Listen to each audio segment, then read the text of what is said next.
thank you for coming. I want to tell you that a fun day that we're going to have here today. We're going to talk about the history of Coralville. We're going to talk about the history of Coralville before it was even known as Coralville. It's kind of even fun part there. And thanks for all for coming on such a large, well-organized, informative, I hope, and a proper event to celebrate Coralville's 150th birthday. And I've heard many comments now in the last several months. We've been talking about different activities. We just had the 100th. I was just on, I sold, one of my friends, their mom sold tickets at the ticket booth at the carnival. We were all on different committees. We just, ladies and gentlemen, that was 50 years ago, for God's sakes. Well, I'm here to tell the history of Coralville from beginning in the wee hours of 1837. Now, we didn't become a city until 1873, but I'm going to show you why. Okay, we're going to tell you all about that. I'm going to tell you about the history of Coralville beginning back then, and I'm going to talk about the Coralville Dam right down here at the end of Patterson Street that you drive by. Patterson Street, you with me on that? You all with me up there? Marengo Road, are you all with me on the Marengo Road? Are you all with me on United States Highway 6? You're still there? Okay, you're in the right place. This is Coralville. So here we go. My name is Rex Brandstatter. I'm 73 years old. I'm a fifth generation Coralville. Some of them landed just west of town here, and we know that they watched the Mormons walk by. The Mormons left here in Coralville 1855, 1856, and 1857. Why did they leave from here? There's a stone right here in S.T. Morrison Park commemorating that. That stone used to sit farther out west. It used to sit over here in front of the Pine Edge Motel. It's a commemorative of the Mormons that were here. Mormon in Iowa City is Mormon Trek Boulevard. In Coralville is Hayden Fry Way. That's the difference between the two. The Mormons got here. Why did the Mormons leave from here? Well, because if the railroad was the farthest west in the United States, the railroad was in 1855. Was it where? Was in Iowa City at the south end of Lucas Street. So they were all invited to come. They would visit, make it to Zion, Salt Lake City. Well, they got to here. They were promised here. They were promised elders of the church. They were promised hand carts. And when they got here, there was a hearty handshake, and they brought them out here to Coralville, right below Hills Bank, right over the bank there, and that was it. Let's build your own hand cart. We're going to walk to what was called Salt Lake City. So that's how this area kind of got started. That's what we're going to talk about now. Now, Coralville, take the first letters are Coral, and this town, Coralville, is named after coral. And here's an actual piece of the coral that is found. This is from Dolores Slade, lives on 13th Avenue. She's an official 100% USDA rock hound, she's proud of it. And she tells me this is from the Coralville Formation at the Klein Quarry. There are two quarries in Coralville. The Klein Quarry, which is the one out here just west of Lowe's, and all the dust you see and all the trucks, that's the Klein Quarry from the Klein family. They just owned it until recently. And the Conklin Quarry is the quarry up on top of the hill up here. That's the Klein Quarry. Excuse me, that's the Conklin Quarry. The Conklins live down on the bottom of the hill down there where think Iowa City, where the Chamber of Commerce office is. We're across the street from Perkins, Caddy Corner. That's where the end of the Conklin family lived around there. So if you look inside here, you can see this is the fossilized hexagonaria colonial coral, light-colored layer. If you needed to know all that, we've got it. So this is, if you're going to build a house, you have to have a foundation. This stone is in the old school down on 5th Street, built in 1876. Some of the stone was used at the old Capitol. Some of the stone is in lots and lots of older homes in Iowa City and Coralville. And here it is right here. I've got my hands on a piece of that. And there's a display back there, and it's well known in the Iowa City, in the state of Iowa, Geological Survey of the coral stone from out here. At the Coralville Formation is called. It's a big deal, and it's only found right here. All right. Thank you, Dolores, for that. All righty. So I thought it'd be interesting to tell you that the Coralville started, oh boy, this hurts, from a bunch of guys in Iowa City. 1837, 1838, 1840. Come right in, folks. Territorial Governor Robert Lucas, appointed some guys to find a place to build what we call the old Capitol, to build the Capitol. Well, before that, in 1838 and 1840, they started a company called the Iowa City Manufacturing Company, and they needed to find a place for the farmers around here to grind their wheat and do the milling work. So what they needed to find was they needed to find along the Iowa River. Now Coralville, we are located here because of the Iowa River. Good or bad? We've seen both sides of that thing. Good, it's a beautiful little river, nice meandering little river. But we've seen the other side of it. It just tears the town apart. And it always did up until the coming of the Coralville Reservoir in 1955. Okay, it always did. And even after that, we know we've had issues with it. But we're here because of the river. And why are we here because of the river? Because they needed to find some things for a hydro dam to run a grist mill. We have the actual grist mill, which was the largest grist mill west of the Mississippi. The mill itself, that stone is up at the Johnson County Historical Society. We found it in a backyard up on 6th Avenue. My man had it. He said, come and get it. You can have it. You come and get it. It weighs 42 billion tons. We had to get a record.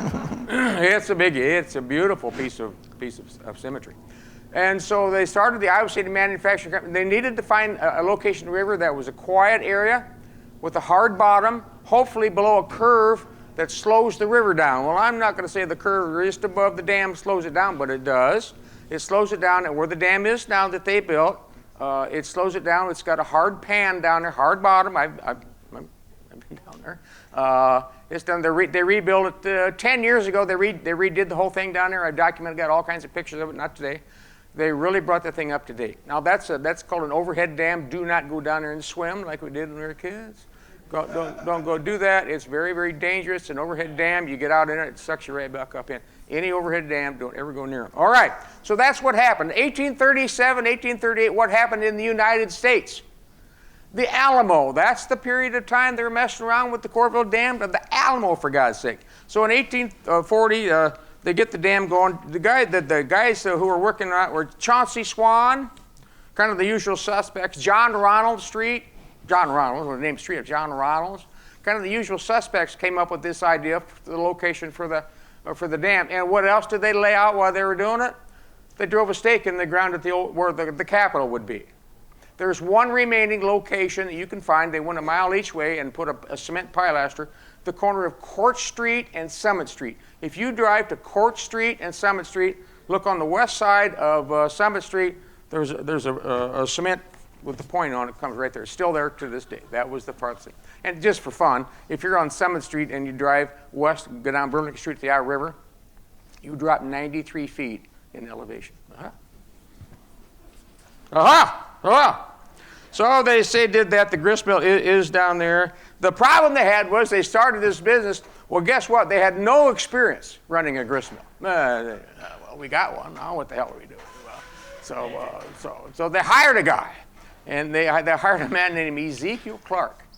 And I've never heard him called Zeke in anything I've ever read, but we're going to call him Zeke because it's easier to say than Ezekiel. So we're going to call him Zeke Clark. Came out here from Ohio.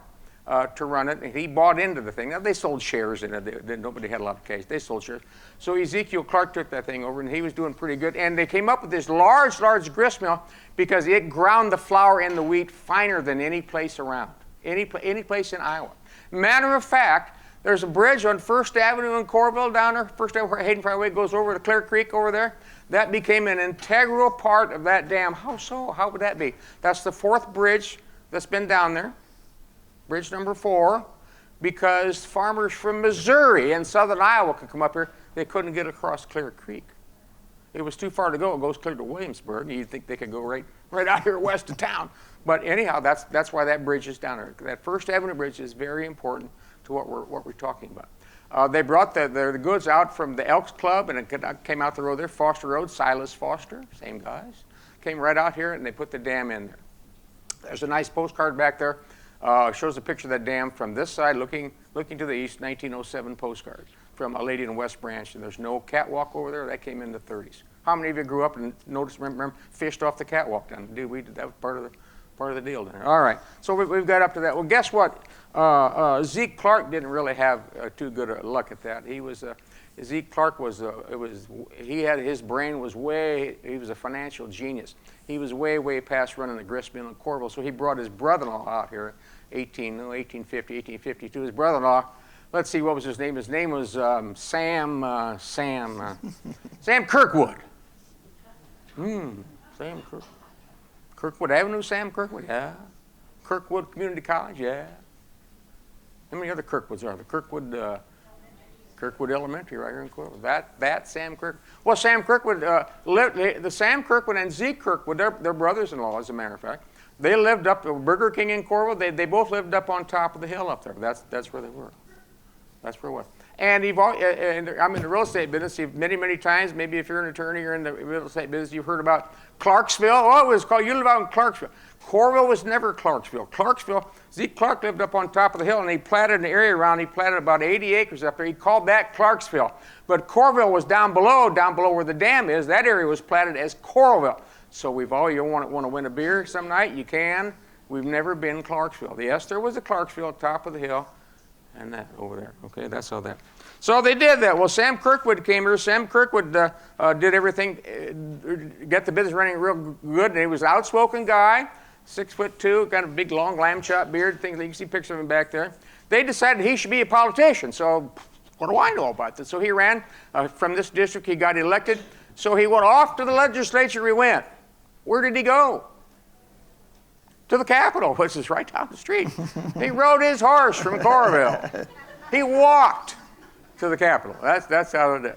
So then what happened? The Mormons came to town. Sam Kirkwood was running the place down there. Oh, an interesting story. Ezekiel Clark lived in that house I told you about. The Mormons left down here in 1855. The last group left in 1857. The last group had with them a young lady and a little 2-month-old baby. Ezekiel Clark's wife ran away with the Mormons. True story. They later found the diary of that little girl. The Mormons have the largest collection of the ancestry things in the world. They found the diary of that little girl who she told the stories about her mother running away from Coralville, Iowa. So they found that diary. They've got that pretty interesting stuff. All right. So I've got you up there. By the way, in 1861, Fort Sumter, what happened? They fired on Fort Sumter. The Civil War started. Who was the governor of Iowa in 1861? Sam Kirkwood from the Coralville Dam down here, for God's sake. He's the governor of Iowa. Now, the governor of Iowa sent more soldiers to the Civil War than per capita than any other state in the Union, but they ran out of money. Who bankrolled them? Sam Kirkwood for making money at the dam down here in Coralville. He was a big deal. And he went on to be quite well known in political, he was a senator, as a matter of fact. He was a big deal, all right? So now we're kind of get up to 1875, 1874, and 1875. The paper mill down there, a flour mill, a grist mill. Kaboom, it blew up. 3 guys got killed. The paper mill part of it blew up, which is just south of the dam, a couple doors. 2 guys went out through the roof and landed a couple blocks away. And Coralville was on a roll. We had the dam down here. The business was going. Farmers were coming in we had 2 taverns by that point. We're on the map, folks. We had a post office. And speaking of that, the post office, from the dam, if you go down to the restaurant down there, the north part of their parking lot is a very important part of Coralville history. That's where the jail was. That's where the hotel was. That's where the stage. There were 3 stagecoach stops in Coralville. That was one of the stagecoach stops at the Davis enclave down to Davis Store. The Davis Store later got moved across in 1912. Got purchased by Ed Kosher, the mayor of Coralville, and became Kosher Store. He bought that from along the river. So there we go. So 1875, kaboom! It set Coralville back. 1876, Zeke Clark gave about 2 acres of land to the city of Coralville for the school. All right. So here we are down here. I'll go over here. If I can see. So can you see the dam? Is this? I can do this one here. Try here. There's the dam. If you can way in the back, there's the dam down there. So you can see Coralville. You can see clear out here. We grew to the west. I'm talking about this area right down here. There's the dam.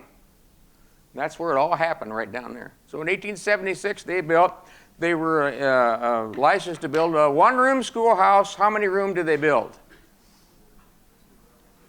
They put it upstairs. I contend that that's where the Coralville esprit de corps, the Coralville drive, the Coralville pride started.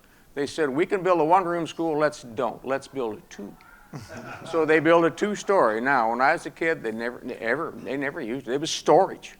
My dad and his sisters went to school down there. They hardly ever used the upstairs until after World War II, when the baby boomers started. That we had a big deal. Okay, so that's what we've got doing. So they got the schoolhouse going down there. That became the teen center. If you were around in the late 50s, early 60s, they had the music down there. We played pool. That was the hot spot for the teenagers, all right, for sure.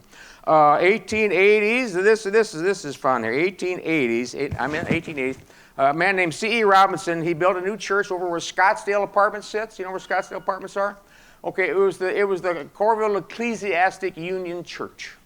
And that's where it was. It was in an apple orchard over there. But the congregation was growing, so he decided to give them some land to build a new church. And he went down and built what we commonly call Old Town Hall, which is on 5th Street now across from the old school. It's that down around the corner. But he put some codicils on the use. He said, here's the deal.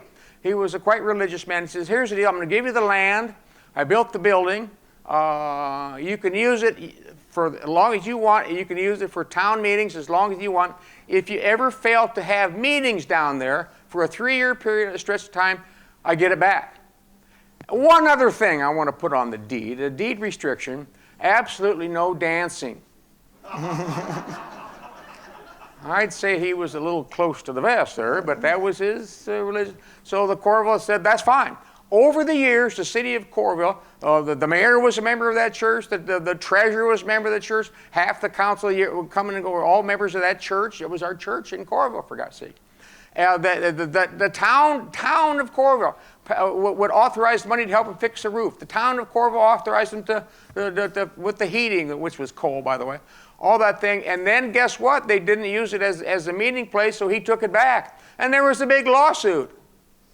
They said, well, I'm going to take it back. You didn't use it. And the court was, well, look, we've got a vested interest. We paid for this, paid for that. So they went to court.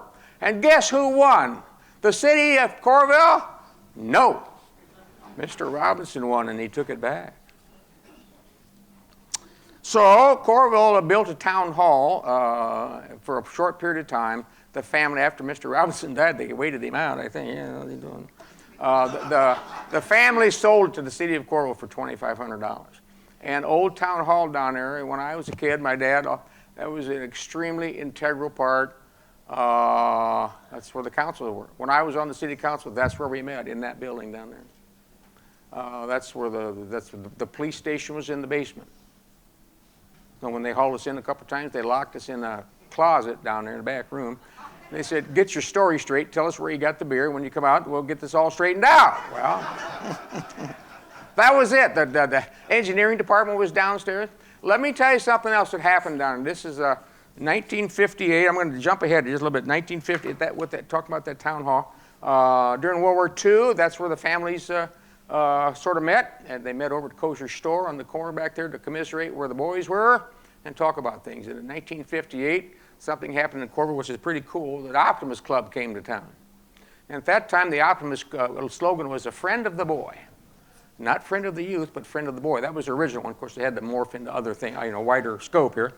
But they came to town. It was the first time of organized sports. They brought something to town that until most recently was part of the town, fabric of the town, called Pancake Day. And so when you went to Pancake Day down there, they started off making pancakes in the basement, and you went in the south entrance there, and you walked down a set of steps. They built kind of a shed cover there. So 3 people in, 3 people in, 3 people out.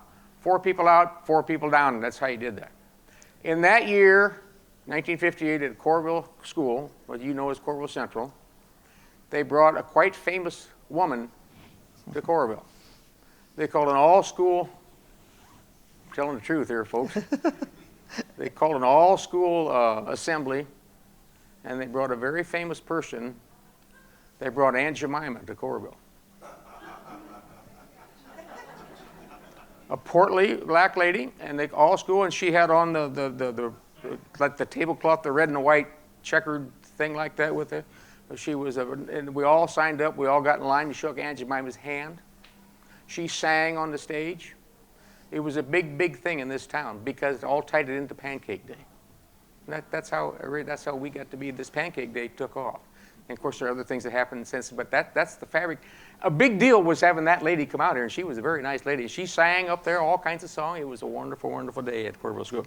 So I've got you there. In 1890, the new owner of the mill was named Valentine Miller. Valentine Miller lived in a 2-story brick house. You know where the church is down here now? It's a Level-Out Daycare Center, all right. Right on the other side of that was at Valentine Miller in the big two-story house. He ran the mill down there for a long time. 1905, neat thing. 1905, a man came here from Ohio named Ed Kozier. His family came here, and he was the son. Ed Kozier was the son, and he bought that Davis store I was talking about over on the river. He bought that in 1912, moved it across the street, and put it on that corner down there. You don't know where that corner is. Our River Park Restaurant, Caddy Corner from there. There's a little shoe store in there and stuff like that now. Well, on the east side of that was the Kozier store. That was our store in Coralville. Everybody, if you grew up in Coralville, that's where you bought your groceries. There was no Super Value. There was no big store. Nothing. That was the store. You needed 2 pounds of hamburger, you went down there. You fished at the river. You caught a big fish. You took it over there. They put a big piece of paper on it. They weighed your fish. It was that kind of a deal. It was a great store. So we got a store down there. Now, I contend that was the first convenience store. Because here it was. They went down there. You could go down and get in. You had charge accounts there. I just talked to a lady a little while ago that said that they charged things down there all winter and paid for it in the summer. I mean, that was the type of thing. During World War II, all the soldiers, again, sent the families would take the letters, take it down to Kozier store, put them out on the bulletin board. Oh, where's the Charlie these days? Well, he's in Africa. He's in Guam. That was a meeting place. They held the town council met there after they had the row with the Robinsons. The town council met up in the upstairs up there. They called it the Boar's Nest because they played cards and shot pool all at the same time. Things have changed at City Hall. 1903, neat deal. 1903. Do y'all know what a railroad is down there? The Crandic. Y'all know what Crandic actually stands for? Crandic, Cedar Rapids, and Iowa City. But we added things when we were kids. We called it CRICBNF, the Cedar Rapids, Iowa City, back and forth. Well, what they did was they had a big meeting, and you know where the railroad is. There's the dam over here. The railroad comes right down there and goes right around the corner, goes into Iowa City. That's the thing was, you know, it was mainly brought down here because it was interurban for passengers. In 1944, 1946, they hauled passengers, 445,000 customers. Almost said patients. They weren't patients. But they did have something to make you think you're a patient. They were rocky. It said, swing and sway the Crandic way. That was there because it was sort of it was a trolley, interurban. I rode it as a kid. It was 10 cents from Coralville out to Cedar Rapids. They brought things down to get on the goal to bring it down was to get freight on the Rock Island line, which is right down here. This all kind of ties together, doesn't it? We had a big election in Coralville to let them have a franchise or service to Coralville. 35-3 voted yes. I have one question. Who voted no? Who would vote against bringing transportation to town, bringing that? But that's the nature of the American public, I guess. So here they came in 1903. The railroad's still down there. They're having big studies, you know, to see if anybody would ever ride it from Iowa City to Cedar Rapids. They wrote it in 1903, for God's sake. So I don't know. I'm not too good at that. But so that's been here for that long. 1905, Ed Kozier got elected mayor. He served until 1935. He had a heart attack and passed away. But while he was here, we got a paved street, 5th Street, Patterson Street, which was U.S. Highway 6. They paved it from right there at the dam. They paved it up to about right along in here. They got just about to Oxford 4 years later. That's how long this thing was, all right? Well, when they had that big thing in 1921, we have something today because of that. Because they paved that street in 1921, we have an event. What's it called, anybody? Thank you, the 5th Street Social. The 5th Street Social was put together because of the street. He called a street dance. Get this, he closed the street. We came around the corner of his store. Probably suckered a whole bunch of people going in and buying a bottle of pop, would be my guess. Okay, had a big street. They actually washed the street. They washed the street down there. Had a big dance. Who they brought in, a band of some sort, and had a big thing. So the 5th Street Social was put together on the backs of that down there. So here now we've got a paved street, and it finally made it out here to about where, about where Lowe's is right now. The Oak Grove Motel was called a 4 or 5 little house, the Oak Grove Motel. Yeah, Oak Grove Motel out there. And they made it out to there. So the big Sunday afternoon event in Coralville was to get in your car, your 1920s era car, to drive out there on a Sunday afternoon, go out there, turn around under the oak trees, and come back. That was the Sunday afternoon outing in Coralville. True story. We got a fire station. We got a first fire station. We didn't have enough money for a fire station, so Ed Kozier said, well, go in my backyard and use my garage. So our first fire station, up until 1967, was in Ed Kosher's garage down there. That's a true story. And the police station right out the back here, we came up here in 1967. That was the fire station. We built a three-bay fire station in 1967, $40,000 bond issue. And then we built a new police station, and we built the fire station right next door in 1985. See how things kind of morph, kind of get bigger as we go. 1906, old fun story. 1906. 1906, the Coralville Cemetery was up where River Products is up on top of the hill up there on First Avenue, that we won't hardly be able to get to for the next couple of years on First Avenue. Where they redone it. I'm scared to drive through that thing now. Wait till they get that big diamond thing going on. So in my family, it was always like, oh boy, when old Grandpa died, he's going to be up on the hill. Up on the hill meant up at the cemetery. There was just a gravel road up to it. I'm going to talk about streets in a minute. Up to it. So in 1906, a man named Carson came to the town of Coralville. Town, not the city, the town, because they weren't 5,000. I'm going to give you some land for a cemetery, right where it is right now. Well, they said, Mayor Kosher said, that's a pretty neat deal. Well, the town council, they voted for it. Let's move all the graves over there. So they moved all the graves over there. Honest to God, they dug everybody up except one. They couldn't get permission to move a lady named Anna Davis. Davis. Where have we heard that name? They owned the store down right along the river down. Did you know they used to dig clams out of the Iowa River right there? There was a big, huge clamming operation right out the back door of the Davis store down there. I didn't know that until 5 years ago. So if you go up to River Products today, and you have their permission, I've been over a million times. You park in their parking lot, hoping they weren't, during maybe after work, and walk around the east side of the building. They had those guys up there, men and women up there. They have put together some, as you would expect, a nice stone walkway, and they have put a nice wrought iron railing around there.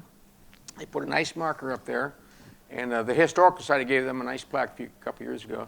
They maintain her grave. The family later on acquiesced and said, well, go ahead and move Grandma, that's fine. Well, by then, it wasn't the thing to do. So that's how we get to the cemetery where we're at now. And as you go to the cemetery up there, if you drive through the cemetery, some of them on the west side, the stones face the other way. What's up with that? Some of them face that way and some of them face this way. Well, the Interstate 80 came through, First Avenue went right up on the back side. So when you went up there right there, you could look at them, there was the stones, you looked right out your car window, okay? Now, this First Avenue is on the other side, so all the graves, except the ones that haven't changed it, face that way. All right, 1906, the cemetery. 1909, we got electricity. Well, we beat Iowa City by a year. 1920s, we got into the quarry business out here. Because of this, it got busy. And you know where the quarry is up here on First Avenue up there. You look down in the quarry. Here's the dam here. You go up over the hill. The quarry's up in here. Still up there. It's a huge, huge operation. They got trucks down there. The tires are bigger than the stand next to them. It's a huge operation. When they started there in the 1920s, lots and lots of Coralville guys worked up there. It was a really rough. OSHA would roll over if they saw what they did. They had jackhammers, and they hardly had jackhammers. They had dynamite. They still have dynamite up there. Antiquated backhoe. Well, it was the bulldozer. It was just what they had. They used the best they had at the time. A lot of guys got hurt up there. Guys got killed up there. It was not a good thing, but it was an industry of Coralville in 1948. In 1948, a couple of neat things happened. Ermel and Margaret Lowry, who ran a restaurant in downtown Iowa City, they could see what was going on with this traffic. And there was a big report that the Veterans Hospital was possibly coming to Iowa City. So they came out here on the corner of First Avenue down at the Chinese restaurant right now, some sort. That became what was called the Carousel. It was a restaurant. And they had people. Well, there was a guy a little while ago who was the dishwasher down there. They had I know a couple young ladies here in town who were car hops on roller skates down there. It was the place to be. And remember, they were right on the highway, right along Highway 6. This was it. That was the main thing. They really didn't know what was going to happen out there, but they were in the restaurant business, so they came out, bought an old house, remodeled that house. If you look down there in the pictures, but you can see where they remodeled that house, and they opened the Carousel restaurant, and they were there forever and ever and ever. It's still a going place today. So in 1948, that's what happened down there. In 1948, Coralville Fire Chief John Schneider was working on the fire truck down in the Ed Kosher Memorial Fire Station down there. And for some reason, he closed the garage door, was working on the exhaust system, and he died of it. So he recently put his name on the Fires Memorial Wall up there, listed as killed in action, which is what he was. He was at the fire service, and that. So that's just been recently. A big boom here in the 1950s after World War II. Coralville was right in the middle of it. Now during World War II, out in front of our River Park restaurant down there, Coralville put up a giant billboard and listed all the men and women who were off to war. And that billboard stayed there when I was a kid. It was down there. We'd go stand from it and look up there because there's Jimmy's dad, there's Bob's dad, stuff like that. And the town council refused to take it down after many votes. Nope, not taking it down. No, not. Finally, it got in. It fell into kind of disrepair, and they took it down. And I've never been able to find out where it went. I've only seen a couple pictures, but I do remember it down there. All right, 1957, 1958, where something really, really big happened in Coralville. They built a super value store. Boy, they had a lot of nerve because we had Kosher's grocery store. They had a lot of nerve. So they went around the corner down there, what later became Randall's. You with me on that down there on the corner? They built a super value. Anybody remember the name of it? Smitty's super value. I don't know Smitty. Nobody knew Smitty. They came to town. Yeah, they had gold bond stamps. They had Connie was the gold bond stamp lady. I remember going down there and taking about 42,000 books of gold bond stamps, and I got a vase for my mom one year. But they had golf clubs in there. I mean, we were, my brother and I, we'd buy anything, get those stamps. The deal was, my folks bought the grocery when they didn't go to Kosher. They still had accounts of Kosher. My brother and I got the stamp, so it was a big thing. But they put a little restaurant down there. They had a little coffee thing in it. So now you can start to see things are starting to shift in Coralville away from the road. Hey, guess what else was happening just about that time in 1957, 58? In 1952, the VA opened. The VA talked to all the area towns along here. They said, this thing's going to go. There's going to be a lot of traffic coming to this VA because we're going to serve Western Illinois, Iowa, Eastern Iowa, blah, blah, blah. And we're going to be a lot of traffic coming here on Highway 6. So Coralville went, oh, my God, we better get going here. So along came the DOT and the government, and they went from Smitty's down there, that corner down there, and they built what I call the Coralville bypass. What you call is the Coralville Strip. I call it the bypass because it used to come right through town where the Blue Top Motel and the Pine Edge Motel and all those places, the Wagon Wheel Tavern, all the Kosher store. Well, now it went the other way. It went around like they're doing up in Monticello. It doesn't come through town anymore, for God's sake. So that's how the Coralville Strip got started. And they took the land, they took the dirt, mostly sand, matter of fact, underneath Hills Bank, right over here. And there they graded that down, took that down, and worked from there down to First Avenue down there, and went across to Clear Creek down there, which is where Hawkeye Motors came out, McGurk Myers Motors down there. Okay, that's where that was.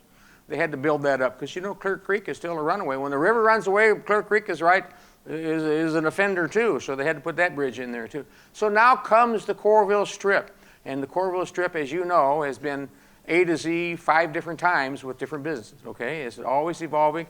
There's some things coming in possible near future. A 10-year plan, it won't look like it does now. The street will be there. It's a federal highway, U.S. highway, United States highway. But there's lots of monopoly playing going on with real buildings on the Coralville Strip. It's a never-ending thing, which is a good thing. First Avenue is the new choice, of course, with the interstate, 1961, the interstate. Now my dad was from here too. He lived down to 509 6th Avenue, 509 Sydney Street. The house is still down there, and he told me when the interstate came through here, Rex, that interstate is going to cut Coralville off to the north. Didn't, did it? It was only the start of what was going to happen in Coralville. So I contend that we've had 3 different routes, east and west, coast to coast.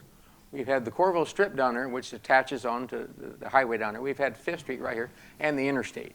Were we ever served by any other mode of transportation in Coralville? The answer is yes. We had the river down there, and there was steamships. We used to make it up to the landing down in front of the old Capitol, what we call Old Capitol, and they would come up to the dam, sightseers, to show people the dam, which was here now at that time, and go back down. So we've been served by water. We've been served by road. Have we ever been served by air? I don't know the answer to that, but I'll tell you one thing happened. Tom Ross, who was Public Works Director for Coralville, he built a biplane. He was a pilot in World War II. he built a nifty little biplane in his garage up on 10th Avenue. And it was so big he couldn't get it out of the garage. I'll tell you that. The house is still there, by the way. So that's what we're cooking on. I want to tell you about 1958, 1952. A big thing happened in 1952, which is a reverberation. I'll bet you 90% of you remember this. Can you see this big open spot up here? Can you all see that? That's right here. That's the drive-in theater.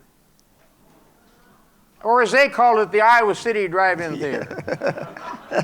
So there's a signed picture back there on these things. You'll see the Iowa City Drive-In Theater. I have a speaker. I brought one of my speakers up here.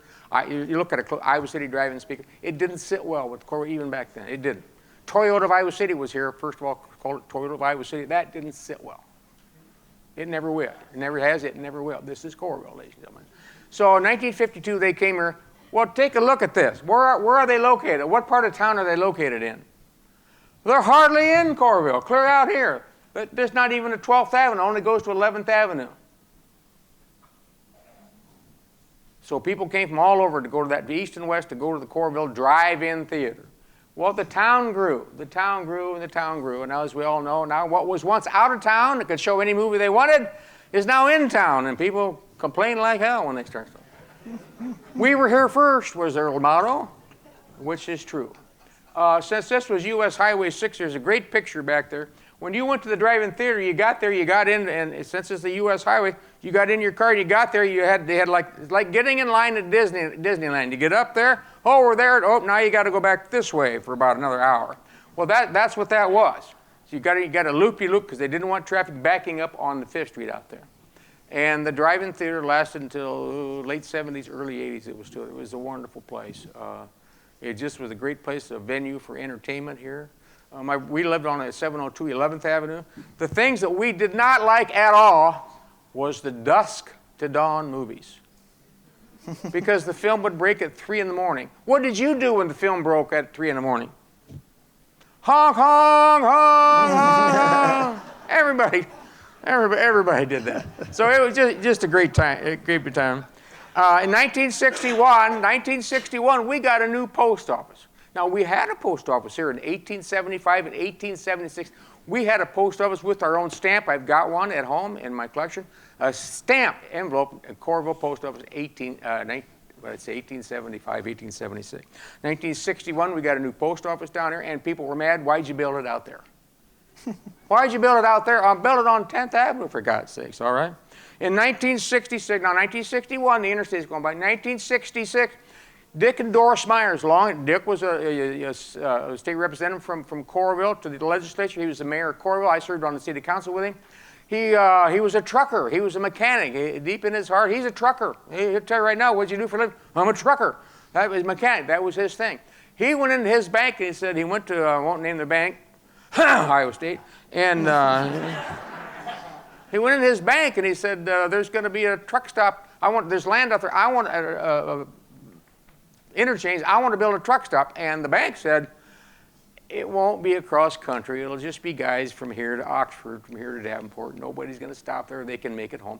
He said it's going to be the interstate system. Eisenhower put this together in World War II. It was President Eisenhower, General Eisenhower, put this thing together after seeing what the Germans had over there to move their troops. That's how the interstate system got going. The rules of the interstate system say you have to have so many miles of open, flat land. You can see one of them out here by Williamsburg. That's where airplanes can land in times of real emergency. That's what that is. So he convinced them that I needed a loan to build a truck stop. And the banker said, well, fine, Dick, here's what we can do.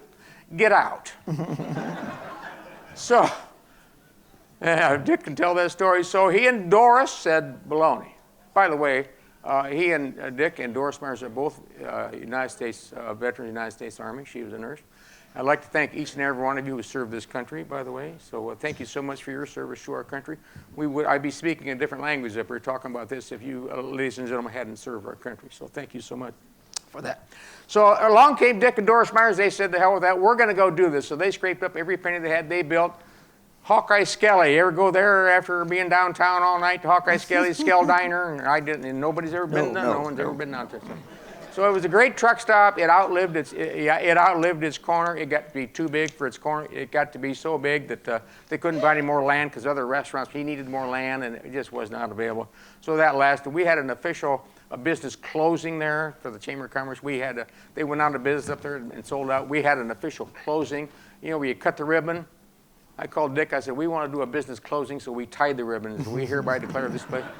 We did. They were forever grateful for that. 1967, we got the new fire station. 1966, at the same year, Coralville got its own water plant. We've been buying water from Iowa City for years. Do you know where the water plant in Iowa City was up until then? The Iowa City water plant was behind the Iowa Memorial Union, just north of the Iowa Memorial Union, where U-High was. That's where the dock had that up there. 1967, new fire station. 1971, Coralville bought S.T. Morrison Park. S.T. Morrison Park, a lady told me, St. Morrison Park. I said, no, it's S.T., Samuel T. Morrison. He was not a saint. He was an insurance man. A lot of people didn't like Sam. But let me tell you where Sam lived. Sam negotiated a really, really neat deal. He negotiated, thinking his office was downtown in Hotel Jefferson. He went to the Hotel Jefferson and said, I'd like to have a sign. They said, well, that's fine. Where do you want it? He said, on the roof. They said, well, you're not putting a sign on the roof, so I'll pay you money for it. So if you look at any old pictures of Iowa cities in the 40s and the 50s, you'll see S.T. Morrison, giant sign on top of that. Samuel Morrison lived right across the road up there, right on the other side of the strip. His son did, Sam Jr. This big white house that actually you could see it for many years. You get all the trees got wiped out by a tornado in 1956, 57. You could see it. It's still up there. You can't see it so much. That's where the Morrisons live up there.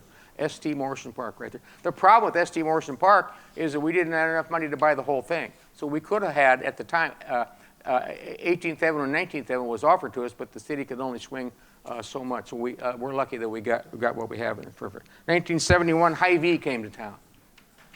I just got you up to 1971. I'd like to introduce at this point Mr. Keith Jones, who's going to take us and bring us up. Then we're going to have a question and answer period. Ladies and gentlemen, Keith Jones.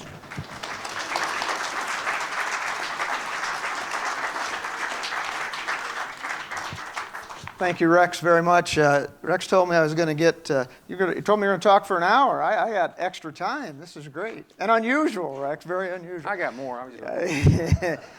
You know, it's a overused adage of being a hard act to follow, but, following Rex on a program about Coralville history is like following James Van Allen on a discussion about radiation belts, and that's the truth, There's no peer to Rex when it comes to Coralville history. And Rex, and I thank you for preserving that history and sharing with us all today. Rex takes a lot of good-natured kidding about nobody knows whether these facts are true because there's nobody around, that can contest. But that's not quite true. I saw an email or something from Gary Anderson who's out there, and Gary said, I'm coming just to make sure you get the facts right, Rex. So Gary grew up in Coralville and a good friend of Rex's. So there are some people around. My job is really kind of a little bit, clean up here. I don't mean that negatively. Rex has done a great job navigating us through the first 110 years of Coralville history. And my charge is really to kind of go from the 80s up to today. And I'm going to just highlight some things. And many of you have lived through all these things I'm going to talk about. But I did find it interesting when you go back and look at these things, you kind of forget what happened 10 years ago, 20 years ago, 30 years ago. So that's my goal, is to just talk about some of the things that, to me, have been very impactful to Coralville. And I apologize. There'll be lots of things I miss. There just isn't time to cover them all.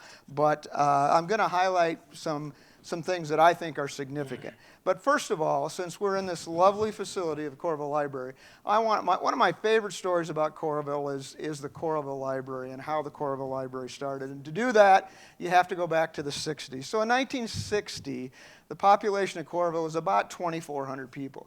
And there was quite a bit of growth in the 60s. We went from 2,400 in the 60s to 6,000 in 1970. So in that 10-year period, we grew quite a bit. So in the early 60s, some community-spirited people started talking about, our population is growing and we should have a library. And there was that discussion, which was a good idea. And actually, there was a group in town that took that discussion and put it into action. there was a 14-member Girl Scout troop in Coralville, Troop 55, that decided we should raise some money to get a library started, and they did that. They held a bake sale and a bazaar in late 1964, and they raised about $47. Now, $47 in that year would be about $450 today, and so it was a sizable sum to be raised. And so that money they took and they put in a Coralville Library account at Coralville Bank and Trust, and that started the funds for the library. Well, the city council, city council have always been pretty sharp people, and they thought then in early '65, well, this is serious. These people are serious about a library, so we better pass an ordinance to make sure we can have a library. And they did that, and there was a grand opening then in September of '65 to open Coralville's library.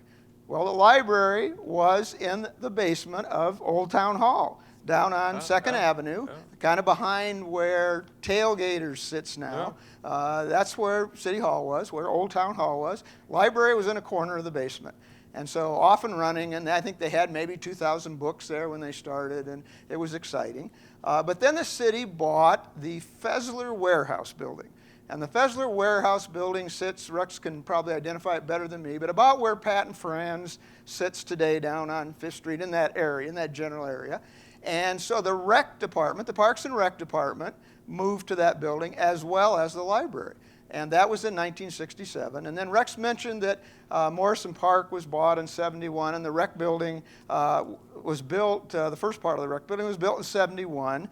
And so the rec department moved from that building, the library expanded, and things were just great. We had this nice big space now. But Coralville continued to grow. Population continued to grow. So by the 80s, I told you I'd get to the 80s here. So by the 80s, it was decided that Coralville needs a bigger library, a better library. Population's growing, and we just need to improve it. And so a bond issue was held, and I remember distinctly the conversation that, well, we can have a bond issue, and I think it was Mike Catchy that said this. We can have a bond issue, but we can't have one for more than $1 million because citizens will not pass it. So the bond issue was $950 is what it was to help build the new Coralville Library. It passed by a 75% margin of citizens of Coralville, which is really a good number when it comes to bond issues. And so the library, construction was started, and the library was built, and open house was in 1988, I believe, is when it opened. And so it was this building, but not this far to the west. And as Rex said, it was built on the old Iowa City Drive-In spot. And so it was, that original building was back farther that way. Well, that worked well until the 2000s. And the city had continued to grow. People were using the library, lots of programming, and so it was decided we should add to the library, it should be expanded and renovated. And so in 2005, another bond issue was held. Well, this bond issue was a $3 million bond issue, and it's unbelievable. It passed at the 92% level. So 92% of the people that voted were in favor of the city bonding for $3 million to build this new library. And so, and this library, the part we're in now, is what was added, and then the old part was renovated. That open house grand opening was in 2008 and continues today to serve the citizens of Coralville. I think, to me, what this demonstrates, it's a great story, but it demonstrates to me how much our citizens in Coralville value the library and how much the library continues to be a real jewel in our community. So I always like to share that story about the library, especially since we're here today. Now, the one thing I didn't mention, it's important, especially as we are ending the month of March, which is Women's History Month. There were some very instrumental people who were a part of that Girl Scout troop. They were the mothers of the Girl Scouts who have had a lot to do with this library. And I want to mention their names just because they played a key role in building the library as well as Coralville. Those folks were Frances Wenman Rogers. She married Bob Rogers, who was a mayor of Coralville. her sister Della Winman Hardbickson, her sister-in-law Virginia Jenny Winman. Let's see, Pat D. was part of that. Pat served on the library board for years. Jane Densmore. Densmore is a longtime Coralville name. Fay Peters. I know Frank Peters, I think, is in the audience. Fay Peters was in that original group. And Gene Schwab. Now, Gene Schwab would become the library's first director and would serve in that position until 1991. So some very, very key women who really built this library back in the 1960s. Well, let's move to the 1990s now. Rex has talked a lot about the Coralville Strip. Our population in the 90s went from about 10,000 to 15,000 by the end of it. And to me, one of the significant things that happened is that the city had the vision for the redesign of what was called then the Coralville Strip, Highway 6. I've never thought the term Coralville Strip was a real enduring term. I think there's some real negative connotations to that. You think about the Strip in Las Vegas, and that's why Coralville is called the Strip. That's right. It was all hotels and restaurants and all sorts of different signage, and it was a strip for sure. But the city, in its infinite wisdom, decided, we need to redesign Highway 6 and make it more appealing. And so they started in the early 90s from Rocky Shore Drive, which was a little bit into Iowa City, from Rocky Shore Drive to First Avenue with widening the streets, with wide sidewalks, landscaping, decorative lighting. And that then continued all the way out today to Coral Ridge Avenue, what you see now. It was done in phases over the years, but it's really been a wonderful transformation. Same thing has happened on Hayden Fryway, First Avenue. We went through that a few years ago in recent memory. And also that's happened on Fifth Street from First Avenue up to 12th Avenue. Now, as we look to the future, we've got a couple things to look forward to. I think we're going to look forward to. We're going to look forward, Rex mentioned, to the diverging diamond intersection at First Avenue and the interstate. There will be some pain there without a doubt, but it will be a real plus once it's all done. And we're going to see the redevelopment of Fifth Street from 12th Avenue all the way out to 20th Avenue. That will start relatively soon. They're already burying some cable out here, so that project will happen this year. And when that's done, that will also be a real benefit to Coralville. Let's see. What else happened in the 1990s? Well, one of the cool things I think that happened in the 1990s is that the Iowa State Firefighters Memorial came to Coralville. Now, if you haven't been to the memorial, you should go. But I always thought it was a real coup. You could probably tell me, Rex. I mean, we're in the eastern third part of the state, and to be able to have the state memorial here is a pretty big deal. And so I know there were other cities that vied for that location, but in 1992, Coralville was selected for that location. I know there were some very passionate Coralvillians that worked on getting it here. But Coralville has the perfect spot, quite frankly. It's just steps off the interstate.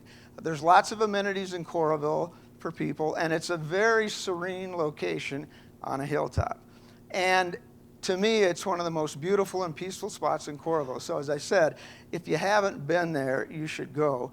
And it continues every year, continues to today, to honor firefighters past, present, and future. And every June, the Iowa State Fire Association has their recognition ceremony, their memorial ceremony, and that'll happen again this June.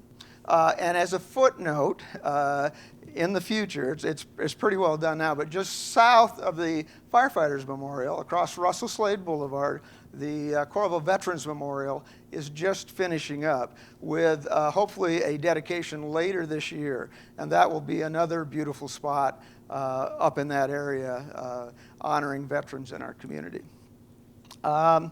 Rex touched on it, but you can't talk about the 90s without talking about the flood of 1993. As Rex said, we live on a river, so floods have been something that Coralville's dealt with forever. As an example, there was a devastating flood in 1918. But the reservoir was built, the Coralville Dam was built in the 50s, and the reservoir came to be, and the main reason for the reservoir was to control water flow downstream. And so that helped.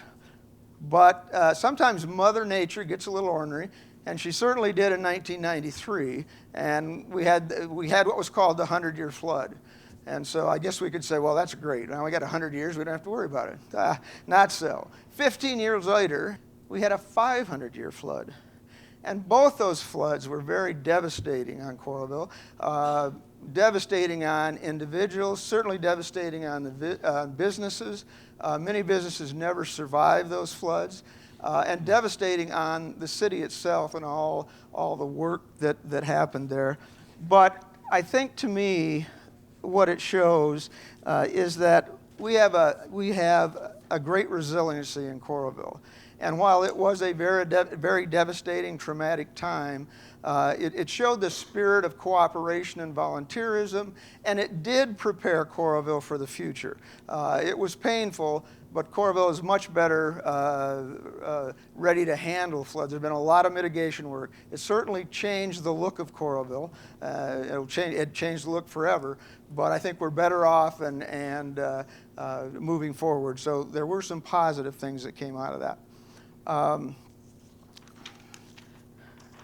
There's one other thing in my mind that is absolutely unbelievable. In fact, I was just out by there last night, and I'm still amazed.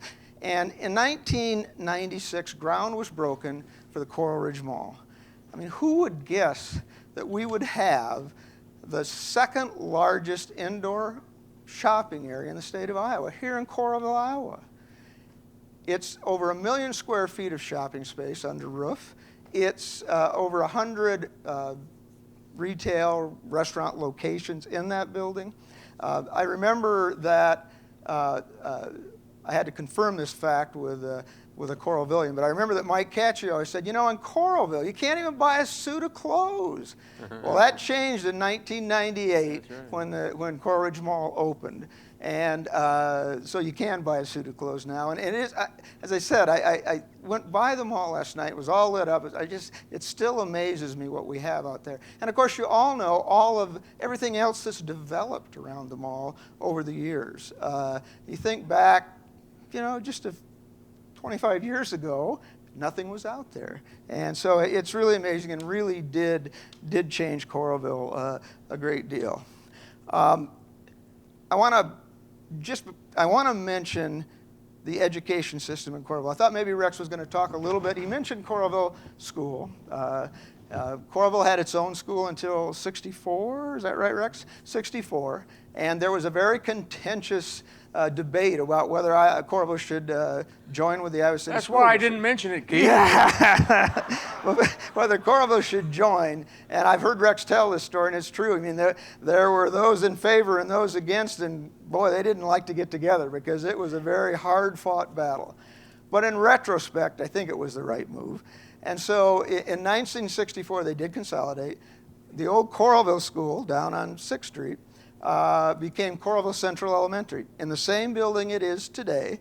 It's been expanded and remodeled, but it's the core of that building is the same. Rex went to school there. So that building was there in 64. Kirkwood Elementary, that was mentioned a little earlier, that was dedicated in 1964 as well. In 1972, Northwest Junior High opened. In 1997, Kate Wickham Elementary opened. And in 2002, Norman Borlaug Elementary up on Camp Cardinal Road opened. And then we can't not mention, although not in Coralville, West High School opened in 1968 and has provided high school level education to thousands and thousands of Coralville young people. And I'm looking here now, and it looks like we have we have an ex-principal of Northwest Junior High, Bryce Hanson, sitting out here. So welcome, Bryce. How long were you at Northwest, Bryce? Anyway, thanks for being here. That's great. But the future also holds some excitement for Coralville and for the education of our young people.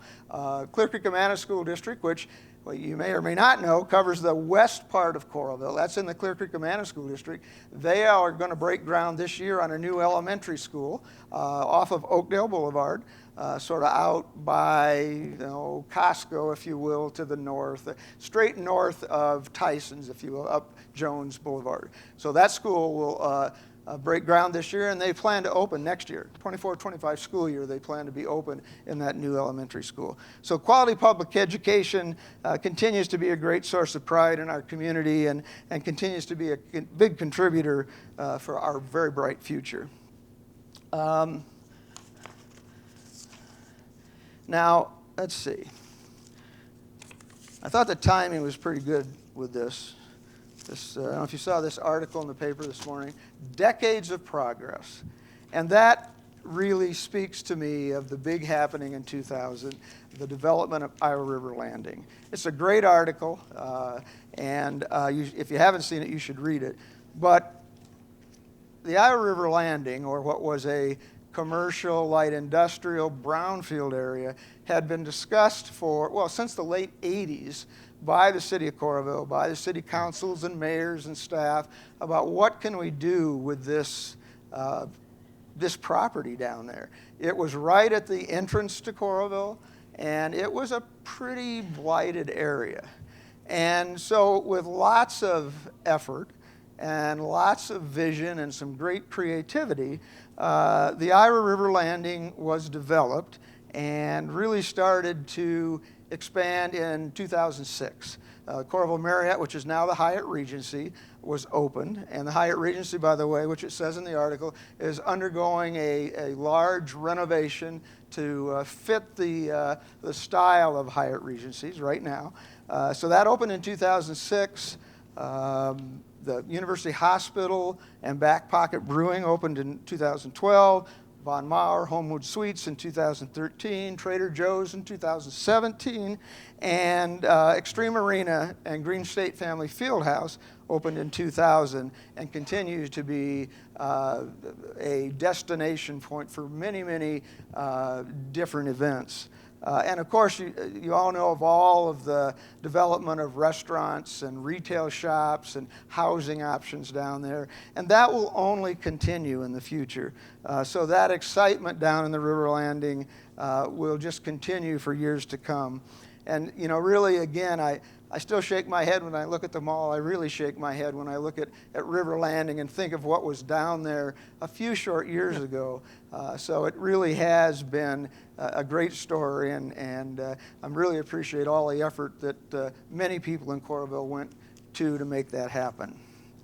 Well, obviously, I told you when I started, there's a lot of stuff I wasn't going to talk about, and so, I could talk about a lot of things. I could talk about our great recreation facilities and amenities we have in Coralville, which makes this a great place to live. I could talk, Rex mentioned some things about the fire department. The fire department was established officially in 1929, and we have a fire department that continues to provide a top level of public safety and recognized as such, recognized as a great, primarily volunteer fire department. Our law enforcement, our police department has come a long way from back in the day when your grandpa was town marshal. Is that right? Your grandpa was town marshal, and they continue to provide great public safety. We could talk about all the redevelopment that's happened on 5th Street. There's been a great bunch of redevelopment there, including the Coralville Center for the Performing Arts and the Jim L. Fawcett Theater, another wonderful addition to our city. But for now, I'm going to close this because we want to leave time for questions. So really, I would just say in closing that from our early beginnings in the 1800s along the Iowa River to the excitement and progress that the 21st century has seen and will continue to see, it's abundantly clear that Coralville pride is alive and well and stronger than ever. And as we approach the 150th anniversary of Coralville's founding, we can all join in celebrating our very rich history and looking forward to our extremely bright future. So thank you all for coming. We're now going to turn it open for questions. Sherry, Proud back here, has a handheld microphone that she will give you if you'd like to ask a question. And so, You want to hear about Coralville's site of the city dumps, or you want me? Should I tell you about a little bit about the Outer River Power Landing? One of the things that the city did to pull that off. Dumps or river landing? River landing. All right. Then Q&A. So I get a call, the river landing. I'm in a real estate business, so I'm down there helping some of those people. They know they're going to move, and we're selling some of the properties and trading this one. And you guys can go over there. And the zoning is not good for your business. You got to go over here, and some of you can't go anywhere. Some of you had to go out of business. That's the way life was. So he called me. Kelly Hayworth called me, city administrator. He said, "What are you doing a week from Tuesday or what?" I said, "Well, I'm pretty busy. I don't think I can do anything." He said, "I want you to go to Detroit with me." I said, "Okay, what's up in Detroit?" He said, "We're going to make a proposal to a conference, an engineering conference, about what the city has put together down there. Blighted, all the ducks fell in, everything fell into all the government funding, the programs that were still alive back then. The blighted area is another word that they all fit. And Coralville submitted all these things, all these groups, and all right, usually it takes you, 39th Congress to talk about it, and the 187th Congress to talk about the same thing. They called him and said, "Get up here. This big conference. We want you to submit your plan to this. We want you to come up here and tell us about it." So I said, "What do you want me for?" He says, "We want you to tell us about it. Tell the group about it." In Detroit? Yeah. So we flew to Detroit. My first trip to Detroit, and we stayed in the General Motors Towers downtown. Pretty nice place. And we're going to go to Cobo Hall. Do you know where Cobo Hall is in Detroit? Holy mackerel. I mean, it's a huge. Carver Arena looks like the dressing room. It's huge. And I said, "Well." So we go downstairs, and there's all these booths, all these things, all these cities in the United States. They put together their plans. They're all vying for the same award. The same award. They're all after this. It's prestigious. Here's Boston. Here's a new harbor in, I think it was Baltimore. Baltimore was one. Miami. Somewhere in Texas or California, San Diego had one. And here's Coralville, Iowa with Rex Brandstatter standing in the booth. And I said, well, thanks, Kelly. How can I ever thank you for that? So the night before, we're up in hotel rooms or the conference room, and I think Mayor Ketchy was with us. We're all going through all this stuff, and don't forget to tell them this. And they brought in some engineers to talk to me about this thing because it had to be purveyed to someone. So in the booth, so here I am, for God's sakes. I'm in there, and we honest to God, they took me up there, I guess, because maybe I could like to talk. I don't know if I'm any good, but I like to talk to people in a group like that. So I did my thing. We get up on the big stage up there in Cobo Hall, and here's all these people out there. And I'm out there, and I did my thing and went back to hotels. I don't know how I did. I just did what they asked me to do and told me to do. And we went to a Tigers baseball game. It was a nice thing in order to pull this thing off. So I don't know how long the notification was, but maybe 6 months later or a month later, they got thing. There's if you will, to signify what we did, not because of the trophy, but Coralville, we got second place on that one. Is it second place? Where is Kelly? I don't know. Did we get second place? We got first place? We got second place. That's exactly right. I don't know who beat us out. I don't care. The fact that we finished second place is great. So a wonderful story. But those are the little backstories that you don't know about all the things that go into that. They were so impressed the fact that there's underground storage tanks down there. Was all kinds of issues with the environment, and all those things disappeared to get what we've got now. And we're just getting started out there. We're really are. Let me tell you about the coal office. Until 1937. All the houses in Coralville were heated by coal, and the coal office sat down across the street from, well, it sat in the backyard of our River Power restaurant. You see right down, great big electrical station down there. That's where the coal office was. That's where everybody went down and paid your monthly bill. And so when I was a kid, we didn't have coal. We got gas in 1937 in Coralville. But the neighbors were going on vacation. Well, Rex, will you come over and clean out the clinkers? So I'd go over there and clean out the clinkers and put in more while they were gone and things like that. I want to tell you about Ralph's Cardinal Food Store and Don's Bike Shop. Ralph's Cardinal Food Store was right across the street where West Music is. That was a grocery store. Right on this end of it was Fox and Sam's nightclub. Remember that? On the corner right there on 12th Avenue, 5th Street was Don's Bike Shop. What a great place. This old fishing gear, a wonderful place. Swimming pool, when they built the swimming pool here, it was kind of after my time because we swam in the river. They got the swimming pool over here. It was a wonderful boon for the kids in Coralville. I think that every kid, and even adults, if you don't know how to swim, I think you should learn how to swim. If you can't save yourself, how would you ever save your kids? I think swimming is thank God for the Boy Scouts and things like that when I learned, and the Red Cross.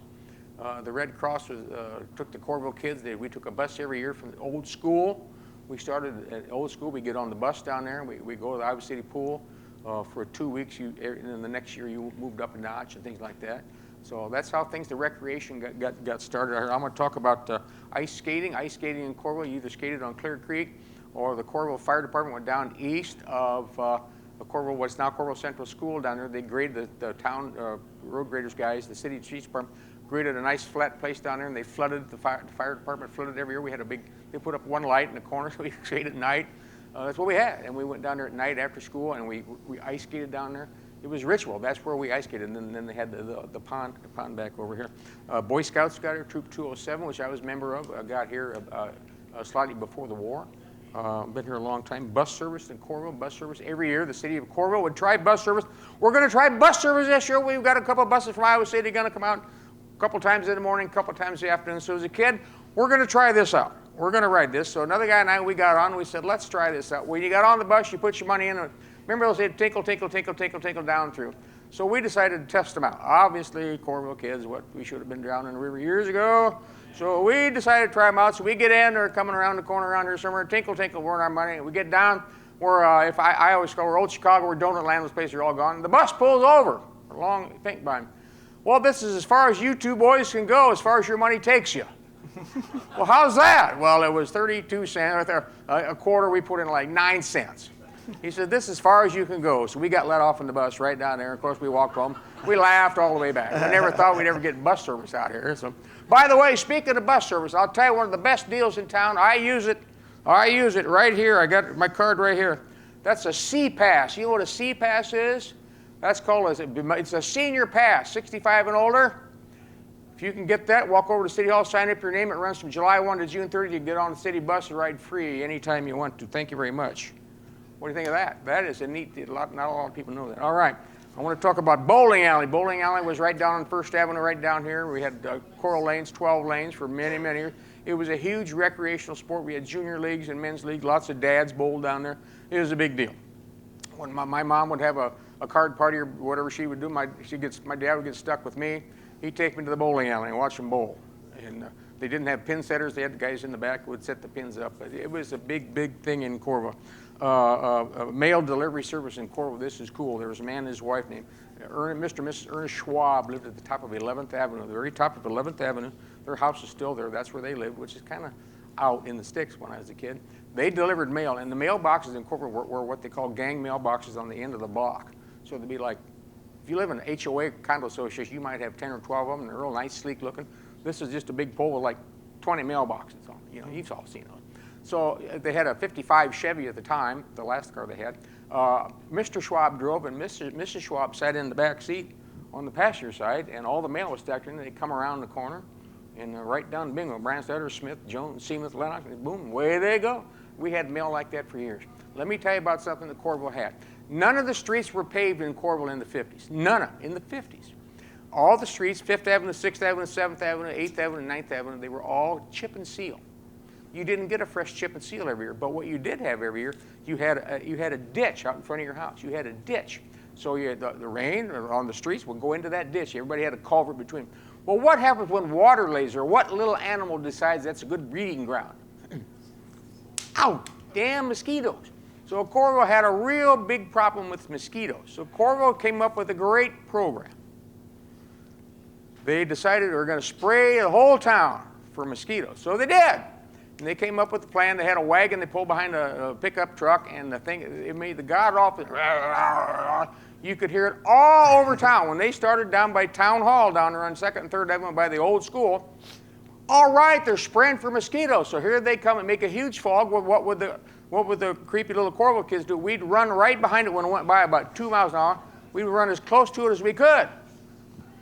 Pretty neat deal. That fog would lay down in there. Well, guess what they were spraying? DDT.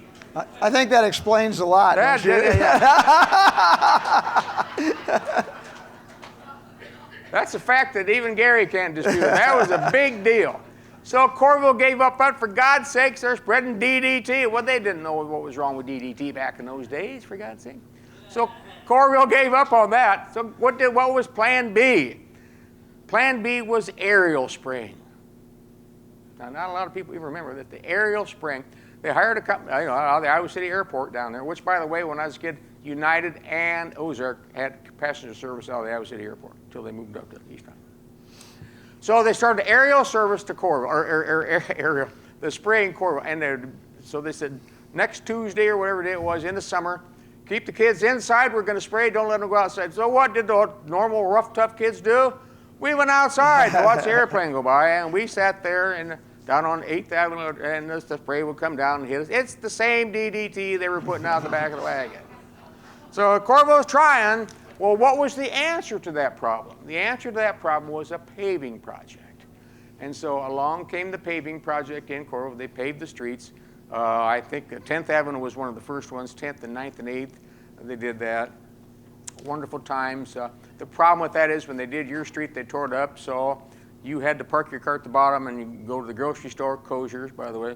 You go to the grocery and haul your stuff up to your house. Except for little business entrepreneurs like Rex Brandstatter, who offered a grocery hauling service. Thank you very much. From the bottom of the block up to Mrs. Bidlack's house. Mrs. Bidlack was a school teacher. Take her groceries right up to the house. Quarter, 50 cents. Not bad. Not a bad little business thing. I want to tell you about. I think I want to tell you one more thing. I want to tell you about some car dealerships. Coralville had a Kenwall Imports, which was on the Coralville Strip where Connecticut is, where Dusty's Tire is. That was Kenwall Imports. MGBs, XKE Jaguars. We had the Hawkeye Chrysler Plymouth. I remember being late for high school one day because they delivered a whole transport load of Roadrunners down there. I stopped and watched them unload that, and I said I had an excuse accident. I couldn't find it, but I got to school late because I wanted to watch them unload all those cars. Right now, across from the Coralville American Legion, which has been here since 1954, by the way, we had a Studebaker garage. Neat deal, Studebaker garage in Coralville, all right? And last but not least, I want to tell you one final thing here. We had Christmas lights back then, holiday lights. We had one string of Christmas lights in Coralville. Keith talked about all the ones which I think are neat. They wrap the tree trunks on the strip. I think that's pretty cool. Well, across the First Avenue Bridge down there, which was a two-lane bridge, iron sides, a two-lane bridge at the time, the Coralville Streets Department would run one string of lights, and they were light bulbs that I think they did one. They painted one yellow and painted one blue. That was the Coralville lights in Coralville for a long time. But I think you think that through. We had the spirit, we had the drive, we had the element of let's enjoy the season, which I think we still have here in Coralville. So we started early and we stayed on this thing. We've got so many lights and different things to enjoy here in Coralville. It's almost like Cedar Rapids, the 5 seasons. They have 5 seasons. The 5th season is to enjoy it. We have the 5 season here year round. I really, really believe that. So that's the story. Thanks for Keith and I. Now, some questions and answers. How about some questions? Keith and I'll make it up if we don't know the answer. Ma'am. This has been wonderful. Thank you. I'd like to hear about the dumps. Oh, the well, I was asked not to talk about the dumps, but I'm going to anyhow. They were called dumps. There was no sanitary part of being a landfill. It was a dump. So I'll tell you the locations of them, and I can't tell you the justification for them. I wasn't in on that. I was just a kid. You know where Wells Fargo is on the strip down here? Big financial building? Coralville City Dump. You know where the Iron Men Hotel, I still call it the Iron Men, up on top of the hill next to right next to the cemetery? Coralville City Dump. Used to shoot rats up there as Boy Scouts. 3rd Avenue down behind Tailgaters, that area right south of there, Coralville City Dump. Had a lot of problems with these things. 10th Street, go across the Crandick tracks, Coralville City Dump. It just happened. You go to an edge of town, and you dump stuff, and there it is. Now, the problem with the city dumps, as we know, is there's lots of problems with them, with the environment. So Coralville's not proud of that, but neither is any other town that had one. Now we have at least a sanitary landfill, they call it. Let me tell you a good story. My uncle was the Iowa City Fire Chief years ago in the 60s and 70s. And do you remember about 10 years ago, they had a big fire at the Iowa City dump? The dump caught on fire. Do you remember that? So his son, who's my cousin, lives out in the state of Washington, and he and the brother proud that their dad was the Iowa City Fire Chief. He's a great guy. I called him. I said, Gary, we've got a problem. He says, what? I said, the dump's on fire. He said, oh, so what? I said, well, how are we going to put it out? He said, I don't know. Dad never told me. So you realize that when the dump catches on fire, they burn. They're probably still burning over there. So about a month later, the city of Iowa City, who canceled their insurance on things like that about a year before, so there's no repay for sending all the guys out there and all the equipment, none of that. So the city of Iowa City took some action. They declared, I don't know, 2 months later, that the fire, they couldn't put it out. They're closing that thing, that they basically gave up on. That's what they could do. So I called my cousin back. I said, Gary, this is going to be hard for your dad. He's gone on. We've lost the dump. He said, what? I said, they gave up. They couldn't put it. He said, by God, Dad would roll over if he'd lost the dump. How would you like to be the chief that lost the dump? So we haven't lost the Coralville dump yet. Anybody else have anything? I want to tell you, we had go-kart tracks when I was a kid here in Coralville. What a wonderful day. We had 2 go-kart tracks. Who ran and operated the Coralville go-kart tracks? The Coralville Police Department. Oh, and operated them. That they did. We had a great time. Sir?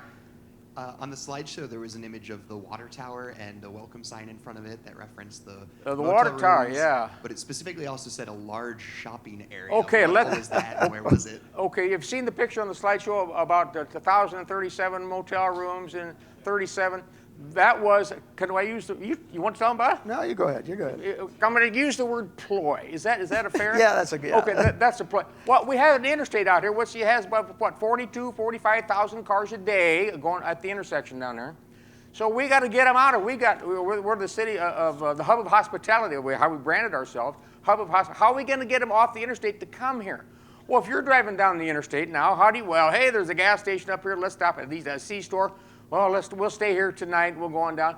How do you get them off there? You put up a giant billboard, which in those days was legal. You can't put up big ones like that. So they sat down with the Chamber of Commerce, the Coralville Chamber of Commerce, I might add. Let's think some stuff off to get them off of here. 1,037 motel rooms. 27 restaurants. We could count 8 or 9. Guest room, motel, what else is on there? We had about 1 million gas stations, of course, but that was the thing. All that was a ploy, if you would, just to get people to come to Coralville. We didn't have half that stuff. But as my friends would say, I hope you can't fact check everything Rex says, but that was not fact checkable anyhow. That's the answer to that. And there was Neil Trott back here was in the hotel motel business for a long time. There was a sign committee, wasn't there? That you had to pay dues to keep the maintenance of the sign. Is that right? Although I think there, yeah. I recall there might have been some collection efforts on some difficulty on collecting money from all that. Yeah.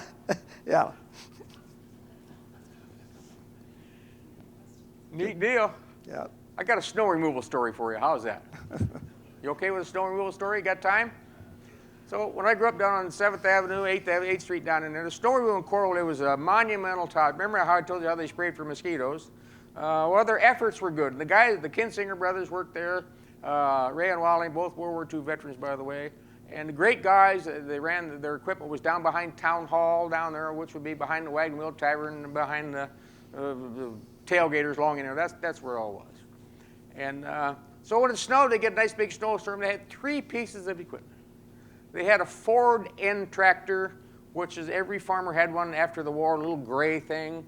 And they put a roof on it. It had a little flashing blue light. And they had a road grader, and it was the world's first road grader. First one. So whatever it was yellow, a light. It was a galleon, which they still make, a galleon. But Ray drove it standing up the street down there, and he could make that thing lean and come around the corner on these streets. These streets are chip and seal, so he couldn't get down because he'd tear them up. So they had a dump truck. They got a brand new dump truck. I'm going to tell you the garbage story too, longer. So they got a brand new dump. So when it snowed, here would come the snow plow in the truck, all right? here would come the little Ford N tractor with the other guy driving, freezing his fanny off in that thing, there's no heat. And finally, with the big ones, here would come the road grader to come, and we wanted that we'd stand out there, we'd stand there like this, trying to get it and make it lean, and he'd stand and make that thing go like that, and he'd tear up your ditch, he'd rip it out. That was, they didn't go, they just followed each other around. So if they didn't get to your house by 10 o'clock, they're 2 streets away, they're gonna make it there sooner or later, they're gonna go.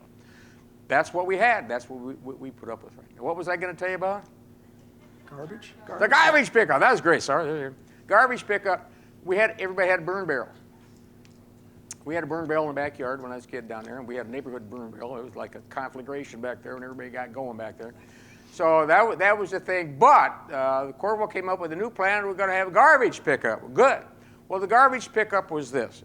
They had, again, that used that Ford N tractor, same one, and put a big wagon behind it, and they'd come up 7th Avenue. They'd come up, and here they would come. You would go out there and give the guy, he'd stand up or he'd stand on the street, open up a door, and throw it in. Hand you your garbage can back, bang it about 4 times, and compress it down to about that big, you know, and away they'd go. Where did they go? Well, they had kind of the early recycling. You could put your garbage in there, but you could also put in food type of things like that, because they took them up to the white farm for the hogs to eat.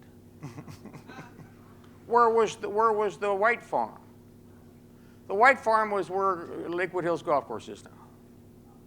So they would load it up and take it up there. That's the way it was. That was the garbage. So we had the burn barrels, we had the snow removal, and we had the garbage. We had it made. 1956, Fred Payton took over. 1952, took over for my town marshal for my grandpa, and they bought him a 1955 Chevy. He said, Coralville Town Marshal. It had a cherry on top. 1958, we hired our first full-time police officer, Officer Chief John McGaffey, and we thought he was John Wayne. He came to school for down there with another big assembly, and they introduced a new police chief, and probably scared the crap out of us kids, I suppose. And he had, you know, a big sidearm there, and he was 6'4", 6'4", a big man. He had a lot of kids in school. They were great kids, and they bought him a brand new 1958 Chevy. We always had station wagons, and Coralville police. Cherry on top, and they always had a stressor. They had no radios. They didn't have any of that stuff. No radios, and they had all of them had a stretcher. They bought a 61 Oldsmobile. They bought a 63 Chevy. All just had a stretcher in the back.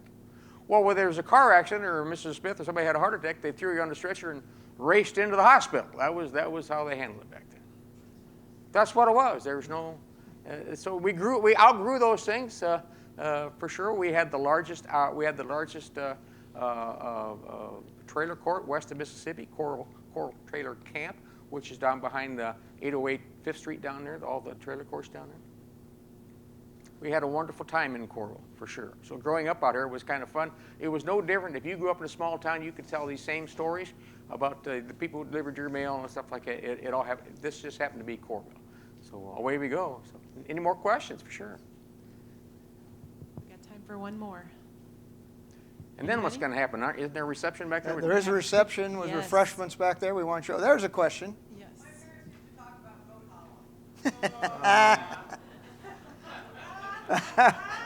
Careful now. Careful. 1919. Okay, I will. Can't hide it. It's history. You can't change history, by the way. That's why I talked about Aunt Jemima. We can't change history. We don't attempt to. History is history. It happened. It happened. There was a parcel of land at the end of 7th Avenue in Coralville, 6th Avenue, 7th Avenue, 8th Avenue, 9th Avenue. It never got annexed. It was across the tracks, if you will, and in most communities across the tracks, that's where you put them. On the south side, you put the meat packing plant because the winds are from the north, so the smoke and stuff, the coal plant would all blow away. On the north side of the tracks in Coralville, after the Krandic went through, the Ryland Farm was bought. Thanks, this is kind of cool. The Ryland Farm, with the main house on the Ryland Farm is in the 6th Avenue and 5th Street. What's there? One of the big, there's like on the side of the building says French restaurant. That's what's there. That's where the Ryland Farm was right there. So a man named Bert Manville Heights, same guy. Manville, he tried to buy the Finkbine Farm. This is not too bad. Finkbine Farm. You know where Finkbine is? Finkbine, ever heard of that? Finkbine Golf Course. He tried to buy that. The university bought it.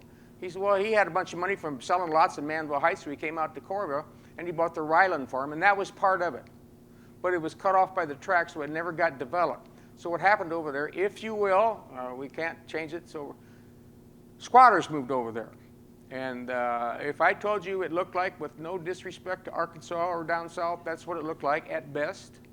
On a good day, that's what it looked like. 9th Avenue went over there, but when I was on the fire department, we couldn't get over there. So if it caught on fire, see ya. I had a paper out over there. The press citizen told me that if they don't pay, don't worry about it. Just take it off your bill and tell them that the family didn't pay it. They did not have running water. Their kids came to school. They're all friends of ours. Kids came to school. Most of them, when they would take up, they take up collections, give those kids shoes and socks. Many parents from Coralville would send their kids to school with a sack full of stuff, shoes and socks and belts and shirts and stuff in it. The people over there were the nicest people in the world. They all worked, but you know, there was just nothing. There was very little education over there. So what happened? Coralville grew and grew and grew and grew, and nothing happened to that. It was called Summit Hills. It's officially on a legal transaction. It's called Summit Hills. Summit Hills extends down into below that, up on the end of 10th Avenue and up around in there. That's also called Summit Hills. That was part of it. Did not get developed. So it became called Summit Hills. But the first people that moved over there, what did they have? What did they raise? Goats. Hence the name Goat Hollow. It is what it is. The legal part of it, I'm not an attorney, but the legal part was it never got annexed, and it was no way, with the way Coralville developed that time, you couldn't run sewer to it. You couldn't get there from here. You couldn't run water to it, sewer to it. So finally, in the end, I'm not telling anything out of school here, the state of Iowa came down and they said, you will annex the Summit Hills. It's all yours. And Coralville stood up and said, well, we understand that. We're kind of an embarrassment here, but we're going to need some money to run the sewer over there, gas over there, all those things. Electric. We've got to have some. They had electricity over there. We've got to have some of this. So there was some deals made. I don't know what all they were. So we got annexed, thank gosh. If you go over there now, there's brand new houses selling for $250,000. It's a pretty nice deal up there. So it all turned out. It's so sad that it had to be like that for so long. But we can't change it. That's the way it was. There's a big article I've got at home all about that, and it lays it out just exactly the way it was. If you will, it was the black eye, but they weren't in Coralville, so it wasn't a black eye on us. It was not a black eye on anybody. It's just the way it happened. Thank God it ended up the way it did, for sure. Okay, let's tell us about Let's tell them before we give you our historians a round of applause. We have a reception set up in the back. Sherry Carpenter and Dolores Slade, both local residents, have taken the 125th cookbook, picked out recipes that were favorites from them and back then, and have recreated those recipes for you to try, as well as take home a recipe card. So please stick around, and I don't want to have to eat all those cookies, so please help eat those. And let's give a really great round of applause here for our historians to keep them back.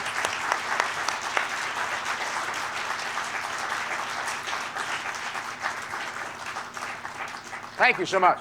Remember, this is Coralville's first 150.